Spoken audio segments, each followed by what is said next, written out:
Okay, so for this guy,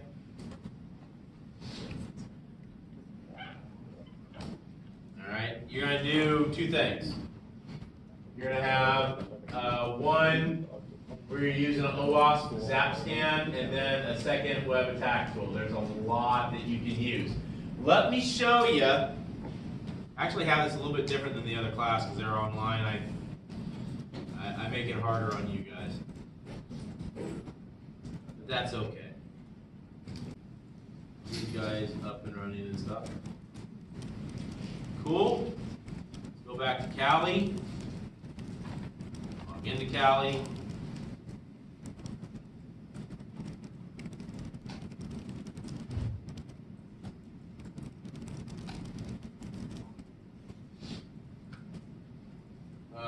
Let's just kind of verify what my IP is, and then we will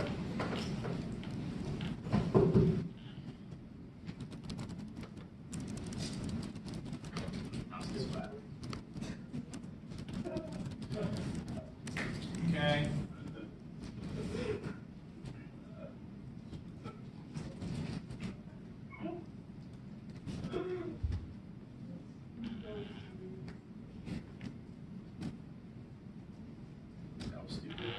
So 129, I believe.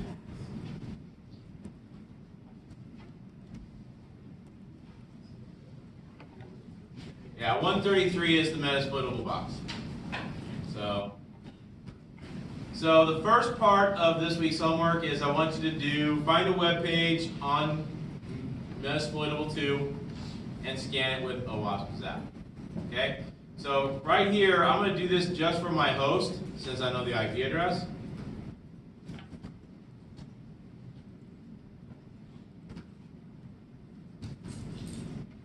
Hey, there's a web page. Does it matter if it's on NAT or host only? They both should be on NAT. Why? Actually, it doesn't matter. No, if they're both on the same network, that's what matters. Sorry. I have them both on NAT this time. Okay? So I'm just gonna find, let's do WebDAV. I didn't do this one the other day. So we pick one of them to Actually, I won't do WebDAV. I'll do Dan Vulnerable Web App. So this is a good segue where we can do just a quick scan. I'm just gonna copy that, go back into Kali. And we're going to open up we're going to open up OWASP Zap. So go to Applications, Web Application Analysis, excuse me, and OWASP Zap. I've been talking all day, I'm losing my voice. So we just pick one of those pages to spider? Yeah. Or something else. You find another page on a different port, that's fair game too. But we don't spider the page. OWASP will do that for you. Yeah. We did lap 2, can we do this in the same screenshot? That's fine. We already had it. That's fine. Yeah, I would like you to do a different one, just for practice. Okay.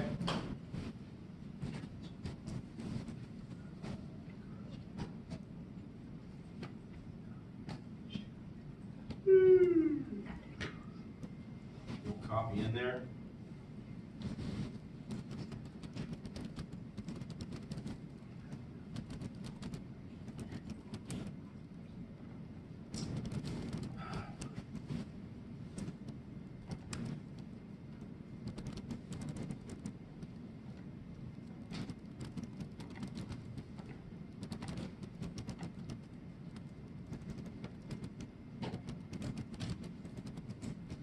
Attack. And once that's done, it'll start spidering everything under. That's the short one. So if you did one of the other ones like multi-day, it would run and run and run and run and run. Okay? So it's going to find a couple of things like X-frame header information. Alright? So I'm just looking for a screenshot primarily of your alerts. Right? Maybe like a medium, take a screenshot of that right there, put it in at the bottom here. Okay?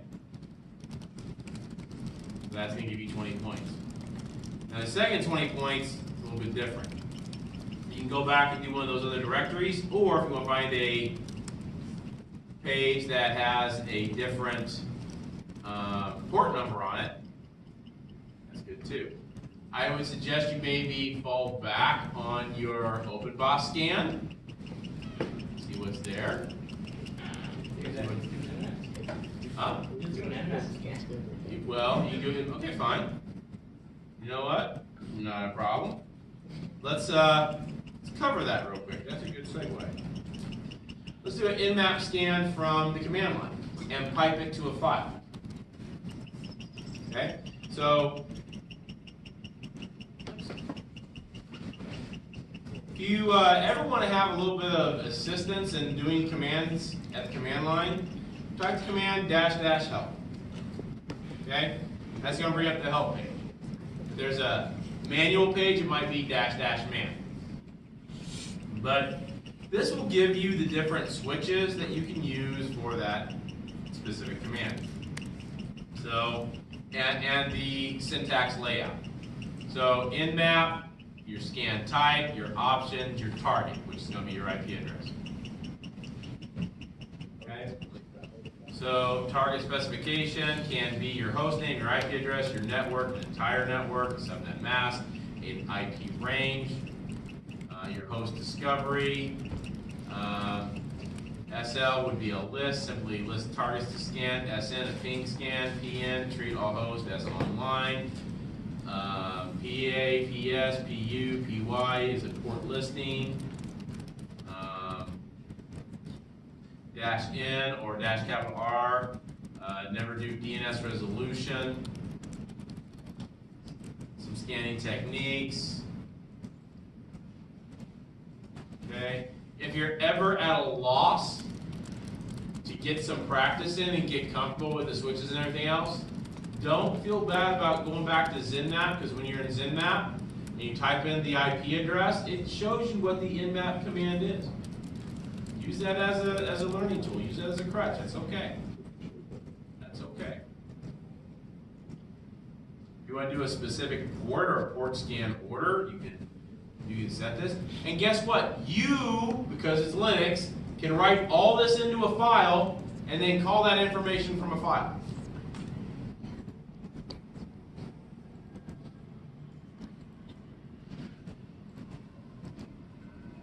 Okay? With a script. Okay, so I'm going to do a -O because I do want to do OS detection.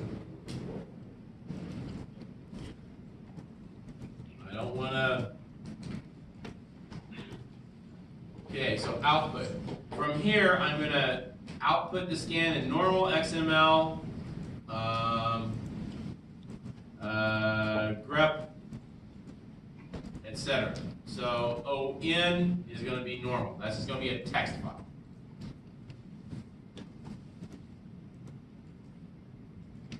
So nmap -O -O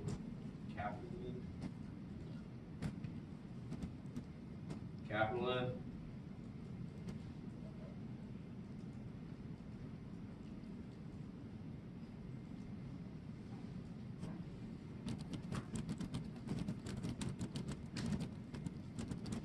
And then the file name is going to say scan1, and then the IP address.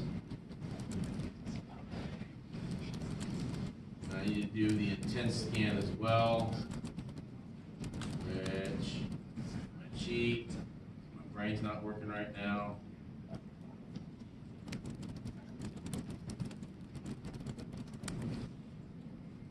think it's -T4-A.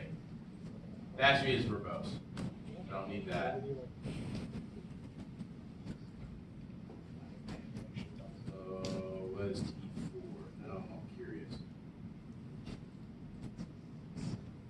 T. Oh, timing. That's your timing performance. -A is your advanced scan. I don't care about timing. I'm not going against a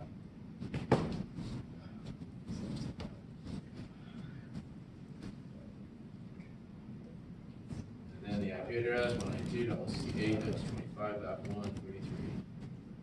So once that's done, take off.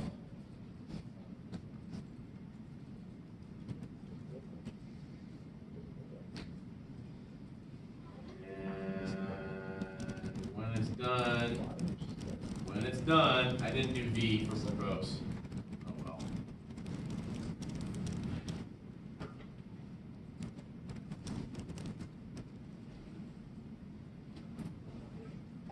Oh, 24.2 seconds. Uh-oh, I didn't tell it where to put it. Oops. So I lost my file. It's okay.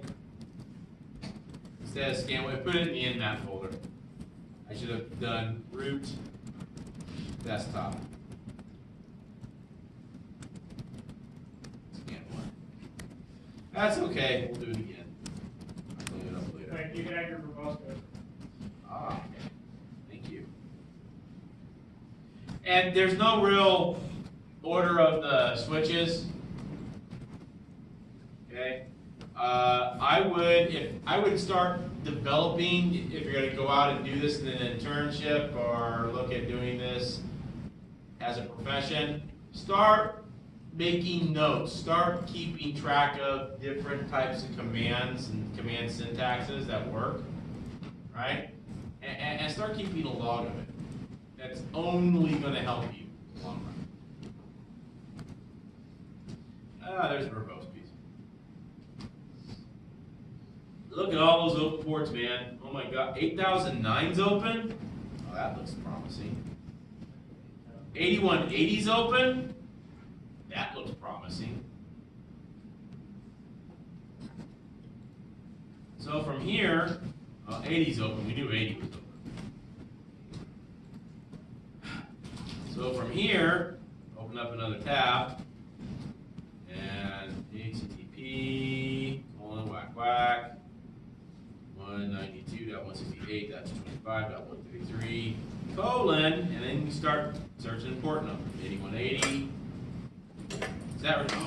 There you go. There's another. That's Apache. What does that look like? That looks like something we put in there, isn't it? You can scan this with the web tool. Hint, hint.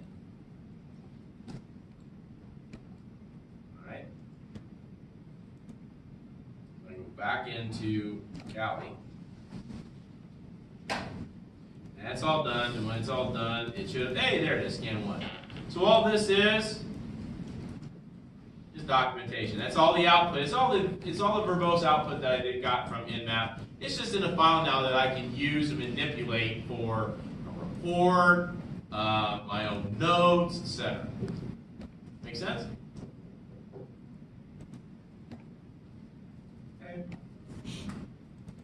So going back,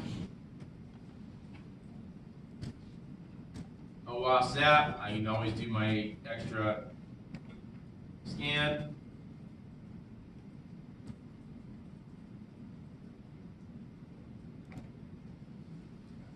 There. Attack.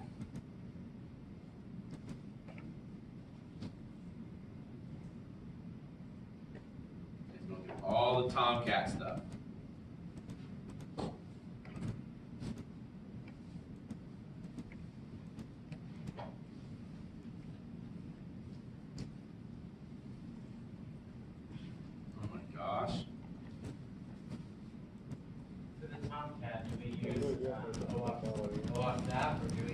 Oh, I apologize. You can use a different tool. So, yeah, I'd like you to use a different tool.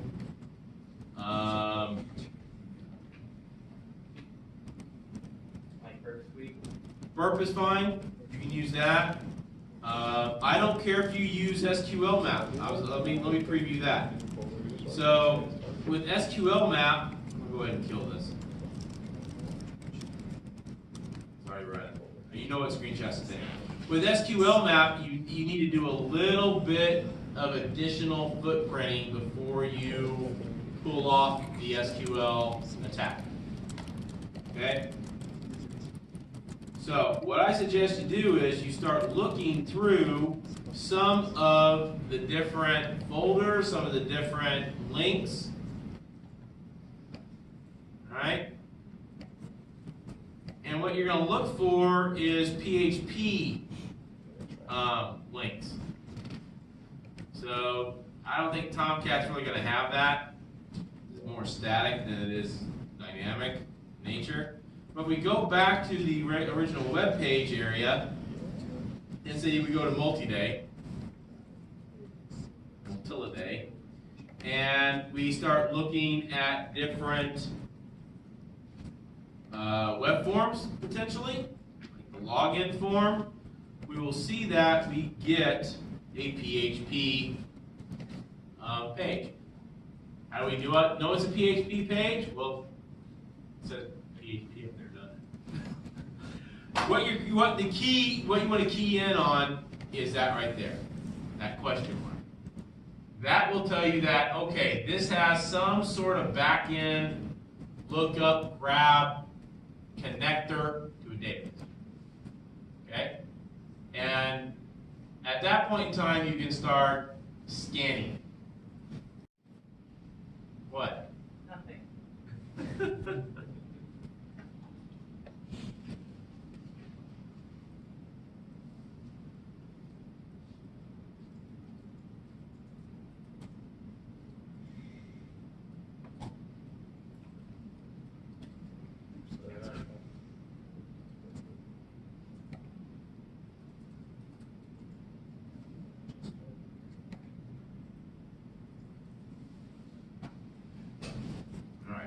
So at this point in time, you can copy this. That didn't work, did it? Keep that thought.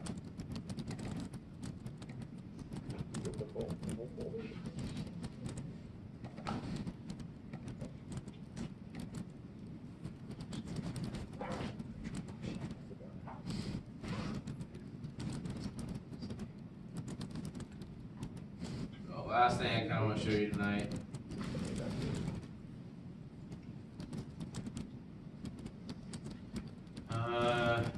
How much noise does this make on the network? Oh, a lot.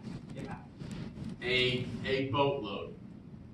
What would flag is suspicious though, because spidering in and of itself is something a search engine would do. Correct. Correct.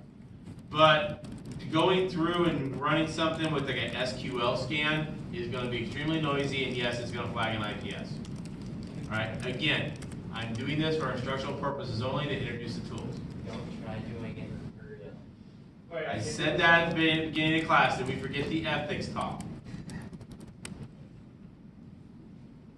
Yes, apparently. I guess. Well, from the defensive side too, if you're sitting there looking at traffic or you're getting systems pinging you. Here's the problem with the defensive side is either the tool being fine-tuned enough to catch it, or B, having the person in the seat with eyes on, watching for it, and knowing what they're looking for. That's a big and. Capitalized in glowing neon letters and. Because I'll be honest with you, not a lot of people know that. Not a whole lot of people know that. Okay. Typically, it's going to be a lot of SQL requests or a lot of API calls. If it's like a IIS or MS SQL lookup, you start seeing hundreds, thousands of API calls. That's when I go, oh crap, what's going on?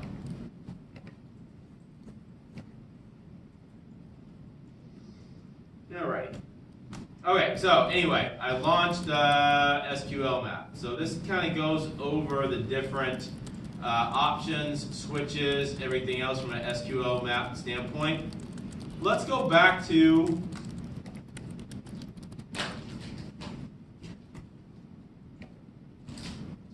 this.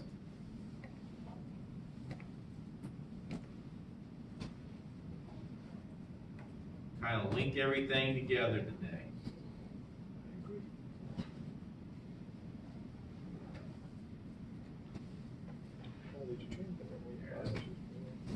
Okay, So we want to dump everything into a file. That's with the -r command.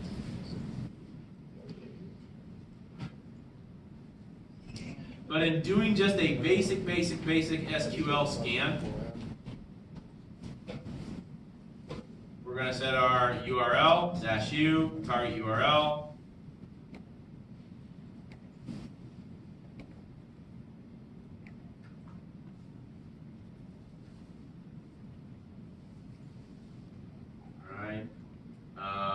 Data string to be sent through the post. I'm not going to do any of that. We're just going to do a basic scan.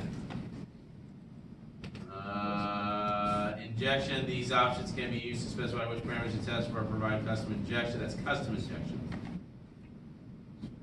So what SQL map is going to do is basically look for basic known injection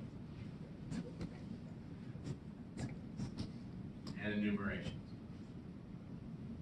So retrieve everything. Alright, so we're going to do a -a. So SQL map -u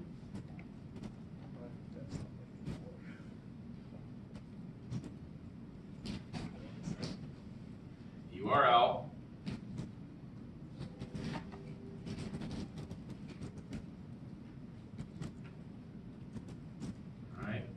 whack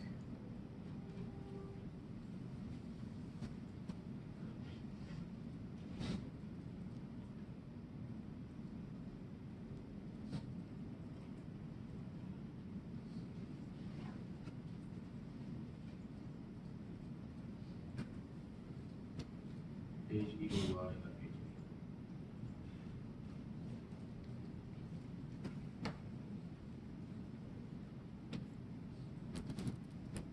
Okay. I also want to do a -a for everything. So I'll do that front. Okay. And then I will also want to do a -r. Then my path. Root. Desktop. SQL scan. .req. All right. And if I interpreted everything right, that's a nice little script. Run SQL map. Uh-oh, maybe not.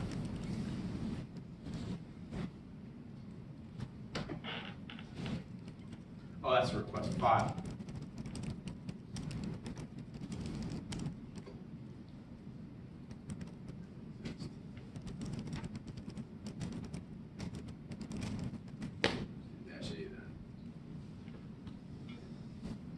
Page not found. Okay, that doesn't work.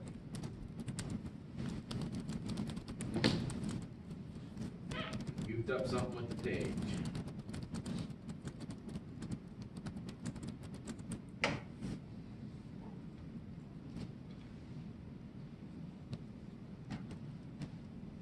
Alright. Put it in doubt, copy it out. Firefox in here that I can actually do a cut and paste.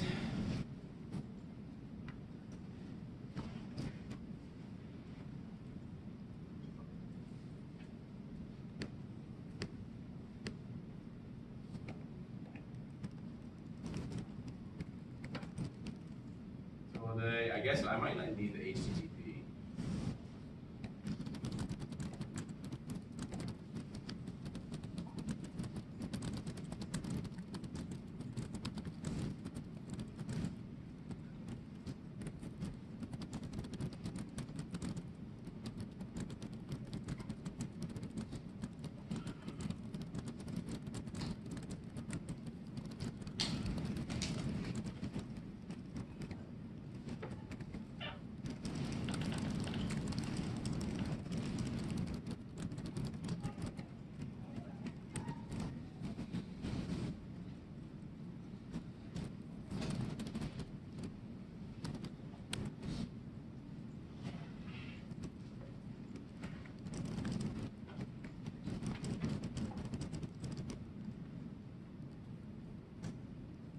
There it goes.